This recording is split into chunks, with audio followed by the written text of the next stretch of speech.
สวัสดีค่ะยินดีต้อนรับท่านผู้ชมทุกท่านเข้าสู่รายการเบิงแล้วรวยชาแนลค่ะพี่น้องค่ะมาพบมาพอกันกันไปในเสาร์ของมือวันที่15นะคะเดือนมิถุนายนค่ะปีพุทธศักราช2569นะคะพี่น้องค่ะมือค่ะแอดพาพี่น้องมาเท่าสุขุสุขนะคะมาติดตามรับชมรับฟังแนวทางนะคะจากปูปาซาห่วยขาแข่งค่ะพี่น้องค่ะสำหรับคลิปนี้เป็นแนวทางกลางโค้งค่ะพี่น้องค่ะเอาแนวทางของปูนะคะสำหรับงวดที่ผ่านมานะคะของปูพากะเลียงเขา0660นะคะของปูปาซาแล้วเขา3ตัว006ค่ะพี่น้องค่ะมือนี้ค่ะพี่น้องคะที่เด็ดนะคะ2อาจารย์2ปูนะคะมือนี้มาแล้วเด้อค่ะพี่น้องคะขามโค้งค่ะแนวทางเซานี่ค่ะสิเดี๋ยวมาเป็นตัวใดพี่น้องมาติดตามรับชมรับฟังคลิปนี้พร้อมๆกันค่ะปูค่ะการนมัสการนะคะขอเจริญพรFCของเบิงแล้วรวยขาดหายไป2 มือคือเสากำมะทิดใจได้ขาดค่ะลูกป้าจ้าก็ใจจะขาดคือกัน FC ของเบิงแล้วรวยกับไก่ใจจะขาดคือกันมื้อนี้ขอให้ภาวนาให้ล่าวพัฒนาเขาเด้อค่ะปูสาธุค่ะเดี๋ยวมวนอีกเริ่มเลยเนาะบัดนี้สิเริ่มเป็น4เลยเด้อจ้ามื้อนี้วันจันทร์ที่15เลขล่าวพัฒนาเพื่อนบ้านให้ญาติโยมทุกคนเด้อถือว่าเป็นบ่มีสาระแต่ว่าถือว่าเป็นการบันเทิงกันแล้วกันเด้อโยมเอ้ยทุกละคนผู้ละคนบอกว่ายังก็ตามนั่งฟังเพิ่นไปพุ่นน่ะเพิ่นห้อยยังก็ห้อยพวงมาลัยไปขายตามไปขายทรงนั่นแหมค่ะเปิดฟังแล้วเพิ่นว่าฟังเบิ่งแล้วรวยไอ้ผู้เพิ่นงามๆครับหลวงปู่เว้าโอ้ยอยากเห็นหน้าหลวงปู่โอ้ยเห็นหน้าหลวงปู่ก็เห็นจังได๋เนาะสะดอกบ้าค่ะก็อยากให้เว้าเลี้ยงอันเก่าๆมื้อละนิดละน้อยมื้อบ่มีศาลาก็ได้มวนตัวปู่พะนะดีเฮ็ดหยังละงานหยังล่ะโยมสะดอกเขาเจ้าว่าซอยห้อยพวงมาลัยส่งขายส่งไปแล้วกับลูกน้อง 2-3 คนห้อยส่งก็ขายดีอยู่ดอกส่งดีทั้งออเดอร์เข้ามาหลายอยู่แต่ว่าเวลาห้อยพวงมาลัยนี่ก็เบิ่งเหลือฟังหลวงปู่ไปพร้อมนะก็จังซี่เด้อเว้าถึงเรื่องเก่าๆจะน้อยเนาะพอเดี๋ยวให้มันได้เวลา6 นาทีจังให้โยมน้อยเบิ่งละรวยต่อเวลากันแล้วกันได้6 นาทีหลวงปู่ก็สิเซานะก็เว้าเพิ่นเมื่อวานนี่เนาะเมื่อวานวันพระ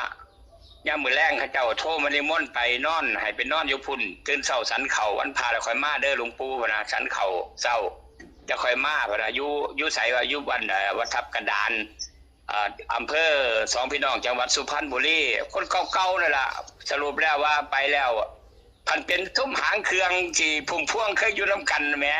ค่ะพ่อ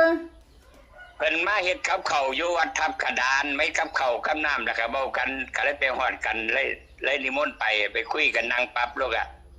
นี่ติ๋มต้อยอ้อยนิดพากันหัวจนอยู่ว่าติ๋มต้อยอ้อยนิดหัวว่าซั่นเฒ่าก็เฒ่าค่ะพ่อโอ้ยก็มันสมัยอยู่นำกันก็20 กว่าปีเนาะบัดนี้มันก็40 ปีมันก็เป็น60 กว่าปีแล้วมันก็เฒ่าแล้วทุกคนเนาะค่ะก็เลยคุยไปคุยมาก็เลยว่างานพุ่มพวงดวงจันทร์น่ะก็มวนเห็นพี่น้องมีปีนี้มวนก็สุปีว่าซั่นดอกว่าค่ะก็คุยกันไปคุยกันมาว่ามื้อแรงนอนนี่เนาะนิมนต์นอนนี่เด้อหลวงหน้าก็มีหลวงพี่ก็มีโอ้ยอย่าหลวงพี่จะอายซะหลวงหน้าก็หลวงหน้ารถดอกก็มวนดีไปวัดทับกระดานไปเห็นหมู่เห็นพวกผู้ชายก็มีแต่ว่าผู้ชายก็มีแต่ผู้เฒ่าก็ผู้หญิงน้อยหางเครื่องเขาเป็นรุ่นเอื้อยผู้นี้แต่ว่าสมัยนั้นเขา30 ปีค่ะหลวงปู่ก็20 กว่าปีเนาะไอ้บ่เพิ่นวัดทับกระดานแต่ว่าเพิ่นก็บอกว่าเลขโอ้ยอย่าเว้าเรื่องเลขเถอะมันผิดวินัยซะดอกประกันหัวบัดนี้เอาผ่านไปก็แล้วกันไปนอนพุ่นล่ะขึ้นมื้อคืนแล้วมาขึ้นวันพานอนพุ่นแล้วกลับขึ้นก่อนมื้อวันพาแล้วก็วันพาแล้วก็สันเขาแล้วกลับมาน่ะนะค่ะอันไปเรื่องนี้นะอำเภอสองพี่น้องมันก็มีแต่ซุ่มหางเครื่องติ๋มต้อยอ้อยนิดนะตั้งชื่อกันว่าติ๋มต้อยอ้อยนิดค่ะเขาเรื่องของเฮาบัดนี้20:30นมื้อแลงนี่รับรองว่าโยมได้เฮเด้อนี่คือของหลวงปู่ปาซาค่ะนอนมื้อคืนนี่เนาะเป็นคืนวันพระเด้บัดนี้บ่แม่นก่อนวันพระคืออยู่สองพี่น้องเด้คืออยู่วัดทับกระดานนี่เป็นคืนวันพระมื้อคืนเนี่ย ค่ะฝันว่าเด็กน้อยไม่เขียนให้ไม่เขียนแบบสิส่งให้โยมเบิ่งรวยๆล่ะเห็นบ่ส่งไปแล้วค่ะมันเขียนลายๆแบบนี้ล่ะเขียนลายๆแต่มันเป็นตัวหนังสือเป็น092ครับ22แม่มันเขียนให้น่ะโอ้เขียนไล่ๆแบบนี้ก็บอกครับปู่มันว่าเขียนลาวนี่เลขลาวนี่เด็กน้อยก็เป็นคือเด็กน้อยประเทศลาวบ่ล่ะเป็นเว้าแบบขน้อยอยู่ที่นะโอ้เพิ่นเอาสีระบายแบบปูนนี่บ่หรือว่าไงครับปู่แบบนี้เลยแบบนี้เลยเฮ็ดแบบนั้นเลยแบบนี้เลยก็เลยเดินขึ้นเดินขึ้นเลยก็ว่าเฮ็ดคือมันคือใจเฮ็ดนั่นล่ะเศร้าสีระบายเป็นเด็กน้อยเนาะจ้าจะเจริญราพัฒนาปูภาษาเด็กน้อยเขียนให้เด้อเป็น092กับ22คืนนี้สิออกหรือบ่ออกจังใดก็ขอให้โยมพิจารณาเบิ่งแล้วพี่หน้าซ่อมเบิ่งคันมักก็เอาถ้าบ่มักก็แล้วไปเนาะค่ะปู่จ้ะ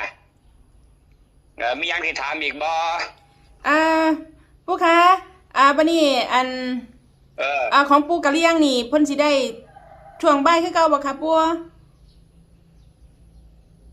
ได้แล้วส่งมาแล้วบอกว่าให้เฮ็ดแต่เช้าแน่เพราะว่าFC ถ้า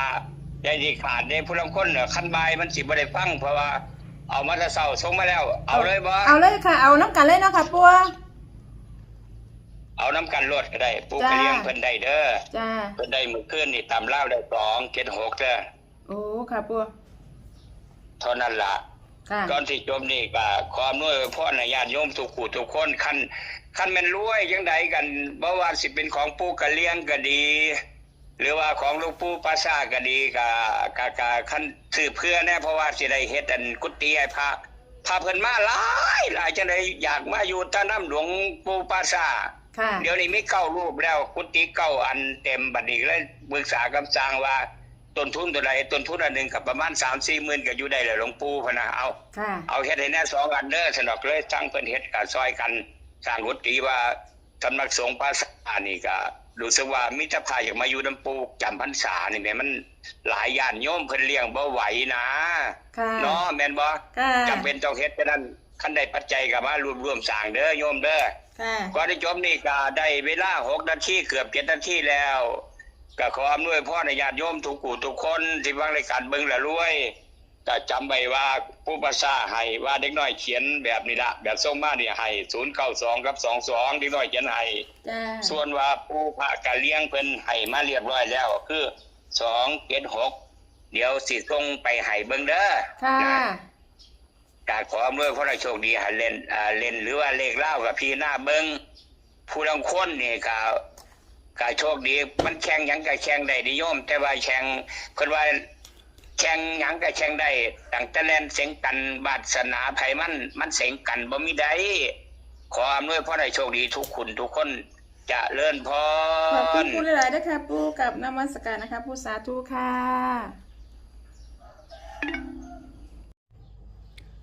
สรุปแนวทางท้ายคลิปนี้ค่ะพี่น้องคะแนวทางจากปู่ปราสาทหวยขาแข่งค่ะพี่น้องคะแนวทางขามโขงนะคะพี่น้องคะเอาเสาร์นี้นะคะแนวทางของปู่ค่ะของปู่ปราสาทนะคะมี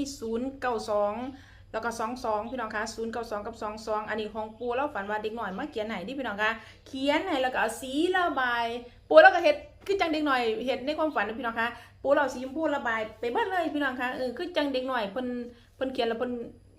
เด็กหน่อยอนุบาลสินะเพิ่นเขียนสีระบายไปเบิดสินะปู่แล้วก็เฮ็ดคือกันกับเด็กหน่อยที่เราฝันนะคะพี่น้องคะเฮ็ดคือเด็กหน่อยที่มาบอกนะคะพี่น้องคะ092กับ22ส่วนของปู่พากะเลียง276พี่น้องแนวทางของปู่ปราสาทกับปู่กะเลียงเนาะงวดที่ผ่านมาเมื่อวันศุกร์ที่ผ่านมานี่ก็ได้เฮ้พี่น้องคะถึกเมิดบ้านพุ่นแล้วพี่น้องคะของปู่กะเลียงนี่0660ของปู่ปราสาทเล่าเข้า3โต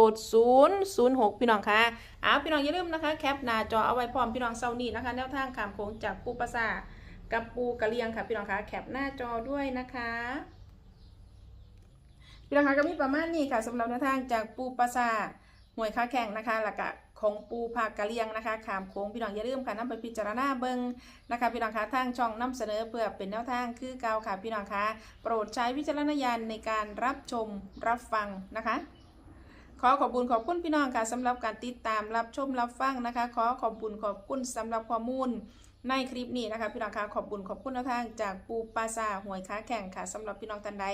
ที่เขามาเห็นคลิปนี้เป็นเทื่อแรกค่ะพี่น้องคะต้องประหยัดสิพลาดกับแนวทางเด็ดๆแบบนี้นะคะพี่น้องคะเขามาแล้วก็อย่าลืมเด้อค่ะพี่น้องคะฝากกดติดตามนะคะกดไลค์กดแชร์นะคะกดกระดิ่งแจ้งเตือนทั้งหมดนะคะเพื่อที่จะได้บ่พลาดทุกคลิปทุกข่าวสารแนวทางจากทางรายการเนาะค่ะพี่น้องคะเอาสำหรับคลิปนี้ค่ะพี่น้องคะแนวทางจากปูปาซาหวยค้าแข่งข้ามโค้งค่ะเซานี้นะคะมีเพียงซ้ำนี้เด้อค่ะพี่น้องแอกสิได้ขอตัวลาพี่น้องบ้านเฮาสุขุสุขนไปก่อนนะคะไว้พอกันไม่ก็ไปได้คลิปหน้าค่ะพี่น้องคะสำหรับคลิปนี้สวัสดีค่ะ